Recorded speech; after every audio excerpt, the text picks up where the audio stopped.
السلام علیکم کلاس 5۔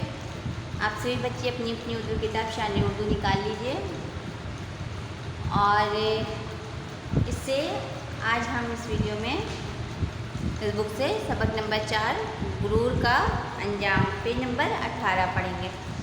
تو آپ سبھی بچوں کی کتابیں اگر کھل گئی ہیں تو چلیے آئیے شروع کرتے ہیں ہم سبق کو پڑھنا۔ غرور کا انجام یعنی کہ غرور کے معنی ہوتے ہیں گھمنڈ کرنا، ٹھیک ہے۔ تو انسان میں اگر غرور آ جاتا ہے تو وہ بہت ہی بری چیز ہوتی ہے جو اللہ کو بھی ناپسند ہے، اور غرور تو انسان کو کرنا ہی نہیں چاہیے۔ غرور آخر کس بات کا انسان کو ہوتا ہے، مجھے تو یہ نہیں سمجھ میں آتا۔ غرور تو مطلب جو چیز اللہ کو ناپسند ہو وہ تو ہمیں کرنا ہی نہیں اپنی زندگی میں۔ دوسری بات کہ یہ سب کچھ تو ختم ہونے والا ہے، کس چیز پہ انسان غرور کرتا ہے۔ تو وہی ہے کہ غرور کا انجام، اب اس کے بارے میں ہم سب پڑھیں گے کہ غرور کس کو ہوا، کیوں ہوا، کس بات پر ہوا اور اس کا انجام کیا ہوا۔ اور ظاہر سی بات ہے غرور کا انجام برا ہی ہوتا ہے۔ تو چلیے شروع کرتے ہیں ہم اس سبق کو پڑھنا۔ بے شک عزت اور ذلت اللہ ہی کی طرف سے ہے، وہ جسے چاہے عزت بخشے اور جسے چاہے ذلت، اس لیے ہمیں ہر وقت اس سے ڈرنا چاہیے اور اس کے تمام احکام ماننے چاہیے۔ یعنی کہ عزت اور ذلت انسان کے بس میں نہیں ہے، وہ اللہ کی طرف سے ہوتی ہے۔ اللہ جس کو چاہے وہ اس کو عزت دے سکتا ہے، جس کو چاہے اس کو ذلت دے سکتا ہے، بے عزتی کروا سکتا ہے، کر سکتا ہے، ٹھیک ہے۔ اور مطلب ہمیں ہر وقت اس کے لیے مطلب اس بات سے ڈرنا چاہیے، اللہ سے ڈرنا چاہیے کہ کہیں اللہ ہمارے حق میں ایسا کچھ نہ مطلب قبول کر لے جو ہم لوگوں کے لیے صحیح نہ ہو، ٹھیک ہے۔ تو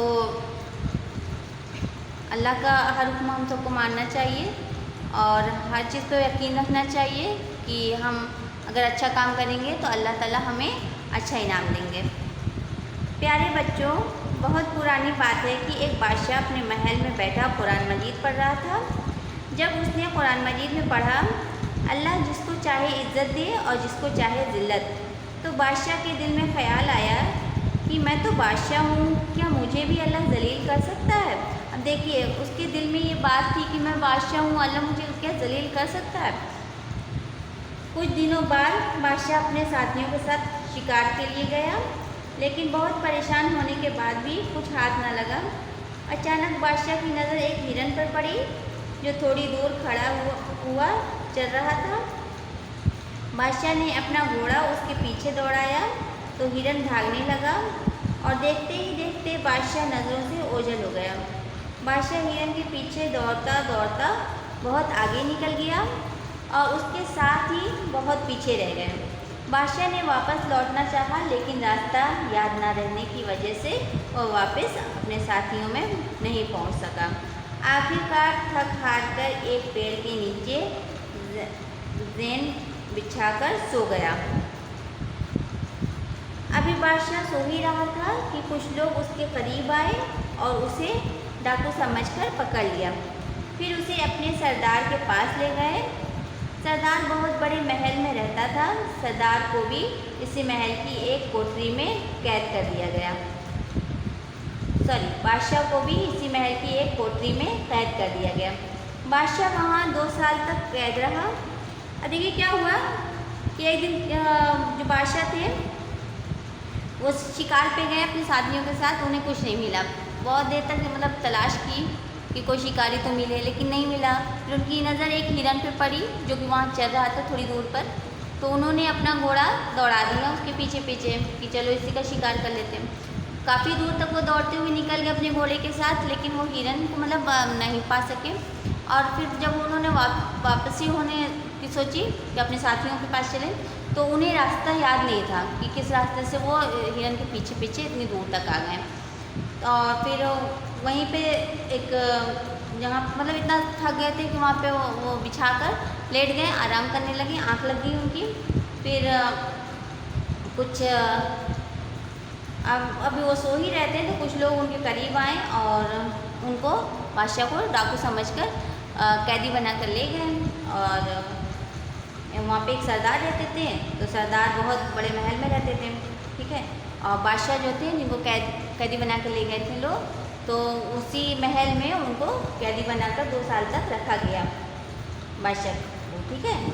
ایک بار سردار کو ایک ایسے معلم کی ضرورت پڑی جو اس کی بیٹی کو قرآن مجید پڑھا سکے، لیکن بہت تلاش کرنے کے باوجود بھی کوئی اچھا معلم نہیں مل سکا. تب ایک دن سردار کو معلوم ہوا کہ یہ قیدی بہت اچھا قرآن مجید پڑھنا جانتا ہے. تو سردار نے حکم دیا کہ یہ قیدی اس کی بیٹی کو قرآن مجید پڑھایا کرے. لہذا بادشاہ سردار کی بیٹی کو قرآن مجید پڑھانے لگا. ایک بار سردار کو ایسے ٹیچر کی، ایسے معلم کی ضرورت پڑی جو ان کی بیٹی کو قرآن مجید پڑھا سکے، قرآن شریف. لیکن بہت تلاش کرنے پہ ان کو ایسا کوئی اچھا معلم، اچھا ٹیچر نہیں مل پایا. تب ایک دن ان کو کسی طرح سے معلوم ہوا کہ جس قیدی کو، یعنی کہ جو یہ تھا بادشاہ دوسرا، تو جس کو قیدی بنا کر رکھا تھا سردار نے، تو ان کو پتہ چلا کہ اس قیدی کو بھی مطلب آتا ہے قرآن شریف، بہت اچھا پڑھنا جانتا ہے وہ. تو انہوں نے یہ حکم دے دیا کہ یہ قیدی میری بیٹی کو قرآن شریف پڑھائے گا. اور بادشاہ سردار کی بیٹی کو قرآن مجید پڑھانے لگا. ایک دن بادشاہ سردار کی بیٹی کو قرآن مجید پڑھا رہا تھا کہ پھر وہی آیت سامنے آ گئی جس کا مطلب ہے کہ اللہ جس کو چاہے عزت دے اور جس کو چاہے ذلت. یہ آیت پڑھاتے ہوئے بادشاہ زار قطار رونے لگا. اس وقت سردار بھی ادھر آ نکلا اور اسے روتے ہوئے دیکھ کر معلوم کیا کہ تم کیوں رو رہے ہو. یعنی کہ بادشاہ جو تھا اس کے دل میں یہ کہیں نہ کہیں غرور تھا کہ میں تو بادشاہ ہوں، کیا مجھے مطلب ایک سوال تھا وہ غرور کے روپ میں، شکل میں اس کے دل میں تھا کہ میں تو بادشاہ ہوں، اللہ مجھے بھی کیا چاہے تو مطلب ذلیل کر سکتا ہے، بے عزت کر سکتا ہے. بادشاہ کی بہت عزت ہوتی ہے، ظاہر سی بات ہے. تو اس کو مطلب اس بات کا علم نہیں تھا کہ ہاں جو عزت ہے وہ بھی اللہ کی طرف سے ہی ہے، اگر اللہ چاہے گا تو مجھے ذلیل بھی کر سکتا ہے. آخر کا وہ ذلیل ہو ہی گیا، وہ تو قیدی بن گیا نا، 2 سال تک وہ قید میں رہا. تو اس طرح سے اس کی عزت ختم بھی ہو گئی. تب اس کو احساس ہوا. اور ایک دن جب وہ سردار کی بیٹی کو جو قرآن مجید پڑھا رہا تھا تو قرآن شریف میں لکھا ہوا ہے کہ اللہ جس کو چاہے عزت دے سکتا ہے اور جس کو چاہے ذلت. تو جب یہ لائن انہیں پڑھایا اس کی بیٹی کو، تو یہ سن کر، یہ پڑھ کر ان کو بہت تکلیف ہوئی اور وہ رونے لگے، بہت ہی مطلب ان کے آنسو بہنے لگے. تو ادھر سے جب سردار بھی گزر رہے تھے تو انہوں نے پورا منظر جاننے کی کوشش کی کہ یہاں کیوں رو رہے ہیں یہ. تو دیکھیے پھر کیا کہا. بادشاہ نے اپنا سارا واقعہ اسے سنا دیا اور کہا کہ میں خطاوار ہوں، اللہ نے مجھے غرور کی سزا دی ہے. بے شک اللہ جس کو چاہے عزت دے اور جس کو چاہے ذلت. تو بادشاہ نے بتایا سارا واقعہ کہ ہاں ایسی سی بات ہے، میں ایک بادشاہ ہوں، مجھے اور میرے دل میں غرور تھا، یہ گھمنڈ آ گیا تھا، لیکن اللہ تعالیٰ نے مجھے میرے غرور کی سزا دے دی ہے یہاں قیدی بنا کر. اور اب اس نے اس بات کو مان لیا کہ ہاں بے شک اللہ تعالیٰ جس کو چاہے عزت دے سکتا ہے اور جس کو چاہے ذلت. بادشاہ کا یہ واقعہ سن کر سردار کے دل پر بڑا اثر ہوا اور اس نے بادشاہ کا گھوڑا اور لباس دے کر اسے رخصت کر دیا. بادشاہ ہنسی خوشی اپنے محل میں پہنچا تو وہاں کے لوگ اپنے بادشاہ کو دیکھ کر خوشی سے جھوم اٹھے. بادشاہ نے جب سب کو اپنا قصہ سنایا تو لوگوں نے اقرار کیا کہ واقعی اللہ جس کو چاہے عزت دے اور جس کو چاہے ذلت. یعنی کہ بادشاہ کا سارا واقعہ سننے کے بعد سردار کے دل پر مطلب اس کا واقعہ بہت اثر کیا. اس کو یقین ہو گیا کہ ہاں یہ سچ بول رہے ہیں اور بادشاہ کا گھوڑا اور لباس دے کر ان کو رخصت کیا. اور بادشاہ مطلب خوشی خوشی اپنے محل پہنچے تو وہاں کے لوگوں نے اپنے بادشاہ کو دیکھ کر بہت مطلب خوش ہوئے، بہت زیادہ خوش ہوئے کہ ہمارا بادشاہ واپس آ گیا. 2 سال تقریباً 2 سال کے بعد بادشاہ واپس آ گئے اور آنے کے بعد اپنا سارا قصہ لوگوں کو سنایا.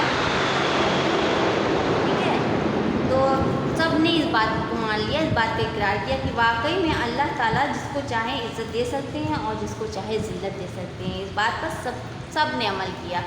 تو وہی ہے بیٹا کہ کبھی بھی دل میں کسی بات کا غرور نہ لائیے اور اللہ تعالیٰ جیسا چاہتے ہیں ویسے ہی زندگی کو گزاریے. اپنے دل کو بالکل غرور سے بالکل پاک رکھیے. ٹھیک ہے، غرور انسان کو کرنا بھی نہیں چاہیے، کسی بھی چیز کا نہیں. آج جو چیز آپ کے پاس ہے کل کو وہ چیز آپ سے دور بھی ہو سکتی ہے. اس کے لیے ہمیشہ تیار ہونا چاہیے کیونکہ اللہ تعالیٰ نے ہمیں سب کچھ دیا ہے. اللہ تعالیٰ کی مرضی ہوگی تو وہ لے بھی سکتے ہیں. اور ہمیں اسی چیز پہ راضی رہنا ہے جس میں اللہ کی رضا ہے، ٹھیک ہے؟ ہماری خوشی، ہماری بہتری کس میں ہے؟ اللہ کی رضا میں۔